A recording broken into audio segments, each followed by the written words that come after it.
Hey YouTube, Aldo Mario back for another video here on the Pagan Perspective. This week's topic, we're kind of talking about what have we been into, especially since we've had a bit of a break as a main host here on the Pagan Perspective. I've been working a lot on my website. There's a lot of things with the mojo bags and stuff that I want to get set up properly. And then also looking further into Conjuring, because I did talk about that was something that I am looking into for far in the future for the website. Let's kind of dive into it. So I think Corey did a video where she talked about the books that she was reading and into at the moment. So I'll talk about the Gallery of Magic. For you guys who don't know who the Gallery of Magic are, they're a group of occultists that have kind of sprung up over the last 5 years or so, where they've gone into some of the more, some of the more obscure esoteric texts, some of the core of of chaos magic and things like that, and they've kind of simplified a lot of magical rituals, and they've kind of made things very easy for people to kind of dissect and use. And I went ahead and bought several of their books. I've owned them actually for several years, but it wasn't until this year when things kind of went crazy and so many people were dying and the riots and things where I decided to kind of dive in and move from just reading this particular occultist group books to including the magic every single day. I mean, without fail, right? So what books am I talking about, right? I'm talking about the books on demons. I'm talking about the books on angels. I'm talking about the Gallery of Magic's books on words of power. I've used them every single day throughout the crisis, the corona lockdowns here in the United States. And I've come to the conclusion that they really, really work. I mean, the sigils, the seals, the angel names, they they provide very, very potent protection. And it's kind of been what I've been into for the last few months, is just making sure I'm getting these rituals hashed out, doing them every day. And they've basically influenced me to work them into my website.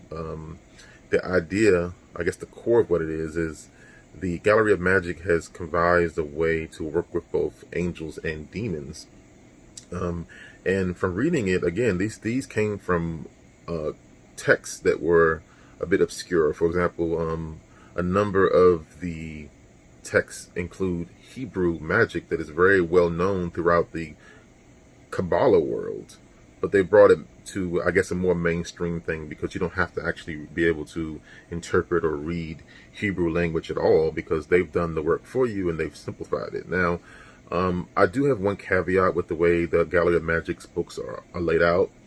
The Gallery of Magic's books are simplified, I'll give them that, but where my problem comes in is that it's kind of the sequence, right? I found myself having to literally study these books almost like college days. Like, I literally had to have 4 different highlighters in my virtual book Kindle just to kind of highlight the procedure. So I have one color that says this is what I'm supposed to think while I'm doing this ritual. I have another color that says this is what I'm supposed to physically do while I'm in the middle of this ritual. And then I have another color that's just notes. And then I had to go back and reread those notes and then compile them into a simple 1, 2, 3 ABC ritual, if that makes sense. For any of you guys who aren't just armchair, for any of you guys who actually practice magic and practice them from books, if you're thorough, almost to the level of being obsessed, you understand what I'm saying, because you want to make sure you get these things right. And I was very shocked to see like the disjointed sequence, if that makes any sense, with the Gallery of Magic. It's not really their fault. I think what they want to, and I really get this feeling almost like an intuition, I think that was by design. I think they just don't want anybody picking up these books and just doing these rituals without some form of structure. So that I think the design was built in to kind of force you to study the work several times, right? So that's my whole caveat with it.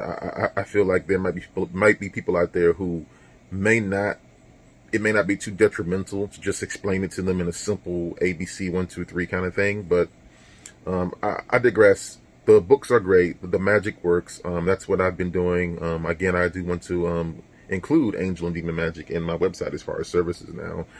I've been heavily involved with spirit keeping, actually, guys. So if you remember back on the Pagan Perspective, we did videos several years ago about spirit keeping. At the time, I talked about my servitors, which I am very proud of. They are amazing. They do some of the like. I don't even have words how pleased I am with their abilities and what they're able to do. Spirit keeping it's kind of introduced me to beings that aren't servitors, right? These are beings that, on some level, were alive in a astral realm or an energetic realm, and they passed away. They passed, a lot of them due to war, and they are kind of stuck in an area where they're kind of almost like in limbo. They don't get all of the pleasures and the experiences, especially from our realm, like our real-time flesh and blood realm. A lot of them very, very, very rarely have been here, because some of them don't even have the ability to even get here, right? So the idea of spirit keeping is that you allow these beings to have an attachment to you, either through some kind of necklace, or you can have them attached to you through some kind of like spirit bonding. So that's the idea. They come to our realm, they can enjoy food that you have, they can enjoy music that you have, they can literally sit down and watch movies with you, and then of course they, if you, depending on the being, that they might have their own magic regimens, their own culture, their own spiritual gifts and abilities that once you build a relationship with them, they are more than willing to share that with you, so that way you can move along your personal path in magic and astral travel, and just generally keeping you safe. Again, this world has grown so crazy. If you've been even had half an ear to the ground to what's going on with politics and things, like, it's getting really crazy out there. And again, that is kind of what drove me to look more into Gallery of Magic. That's kind of what drove me to look into spirit keeping. So when I started getting into spirit keeping, I think I bought a package from a really well-known website, and I got 3 spirits. And these spirits are basically potent guardian spirits. I wanted to start my spirit keeping journey with starting with a potent core of like creature-based protective spirits, and then from there it was almost like getting a tattoo. I couldn't stop myself, and I ended up getting more. So I'm just about a little bit over 10 now in this few months of spirits that are that were living beings that died and now are attached in some way or fashion to me. So, with these attachments, it's interesting because there is an energetic difference, right? Some people have described joint aches depending on the entity. Some people have described headaches. Some people have described depression if it's a darker entity.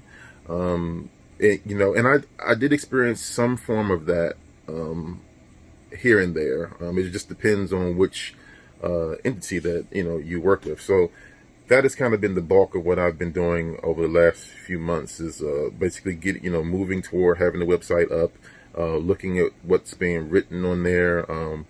Also working heavily with my wife with our demonology studies and so forth.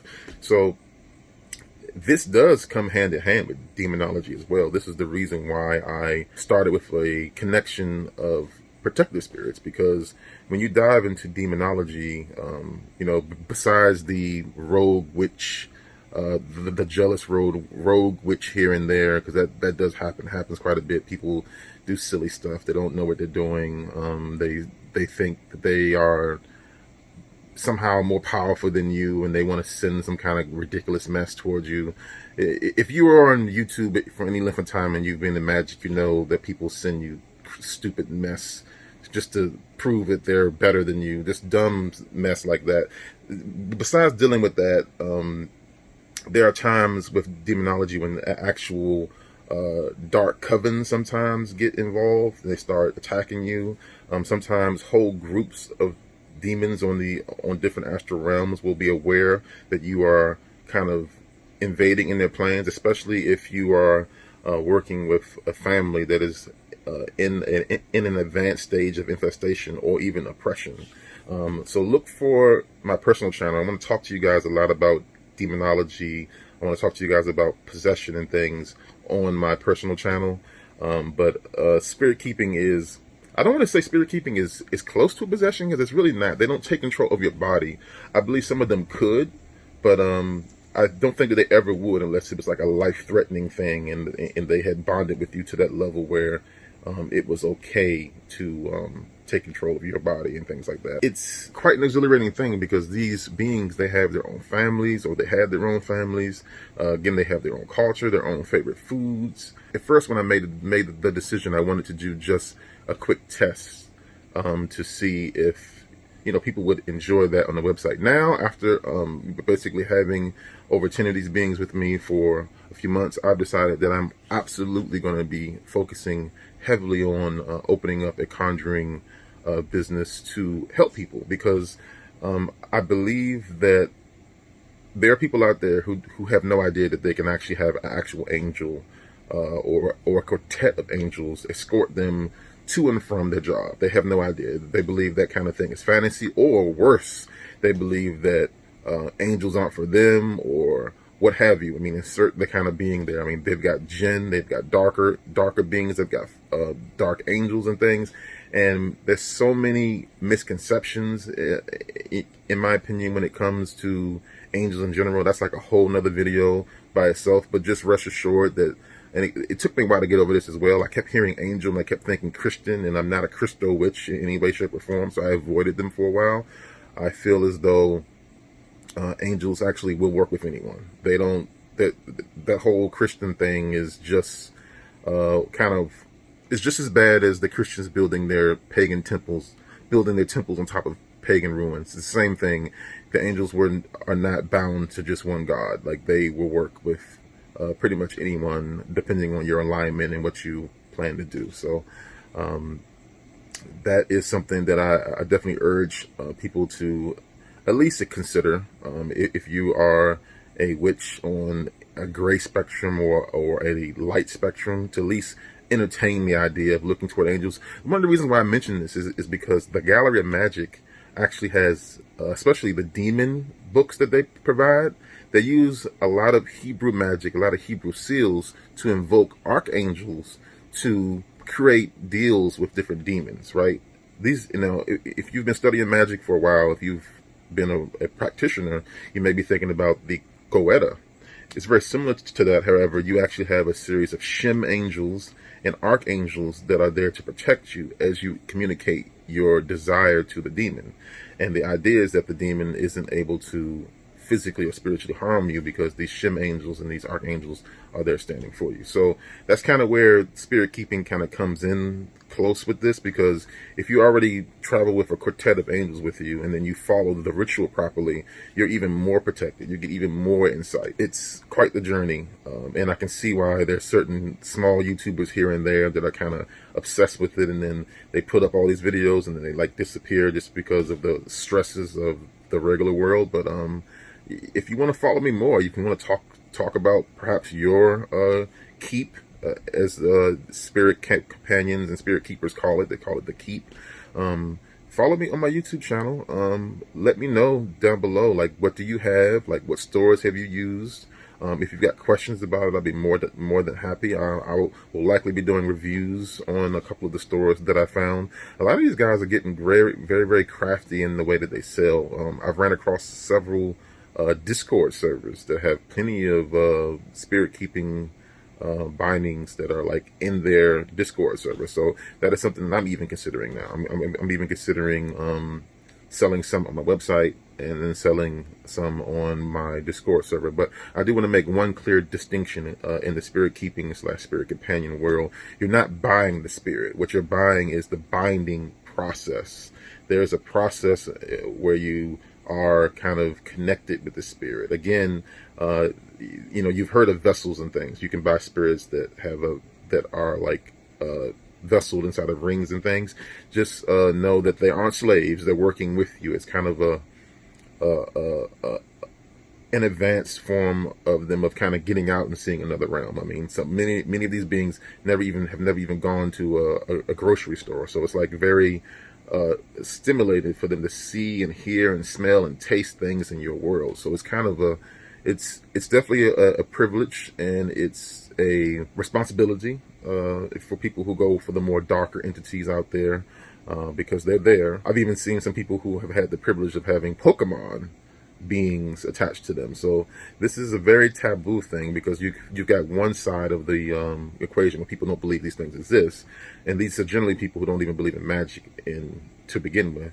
And then you've got people who do believe in magic, but they see spirit keeping as being silly or dangerous and things. So it needs a lot more attention on YouTube, as does demonology. And my wife and I, our goal is to provide protection to people that they never really even thought was possible. Like, for example, someone that may have had a demonic infestation take place in their home might be more receptive to having angelic protectors with them. So now you can kind of see where I'm going. Spirit keeping can kind of be that healing mechanism after the family has gone through an exorcism and they feel like they're alone. The ability to have a quartet of angels, several angels with children in the home or family members in the home, is almost beyond words. Like, the security and the protection, the love you feel from these beings when you need it, is something that will help people heal up after those situations. And in some cases, it may even prevent a demonic infection to even begin with. So before this video gets too long, I'm going to go ahead and end it, but I hope that answered the question for you guys. If you guys want to see more information about spirit keeping, if you want to hear more information about demonology in general, please follow me. My username, my YouTube channel will be down below, and I would love to hear what you want to know more about. Like, again, put those comments down below. This is what I have been doing, and I'm very excited to kind of learn alongside all of you, and I'm really excited to kind of start working in these realms more often. I have noticed that a lot of conjuring, because that's really what the practice is, a lot of conjuring for spirit keeping, pulling these beings to this side, the flesh side, and binding them either to a human spirit or to say like a pendant or like a necklace or something. A lot of that starts with building a very powerful and strong servitor anyway. And it's funny because again, if you've been watching my videos for these last few years, you know that I've talked about, even when we had the Creepy Hollows video, a lot of people asked if we use Creepy Hollows. People, if you remember my response, I said I didn't need them because I can make my own. That's kind of like what I said to you guys. And you have to make your own to even go get these beings. So it's interesting. It's like, it's a path that I feel like I can walk down, and I am very excited to help you guys walk down your own spirit keeping path in the future, because again, there's a lot of work that goes into it, and I want to make sure I get it right. I want to make sure people are safe. So I will see you guys back here next week on the Pagan Perspective. Again, follow me, my things down below, and I will see you guys. Be safe. Blessed be.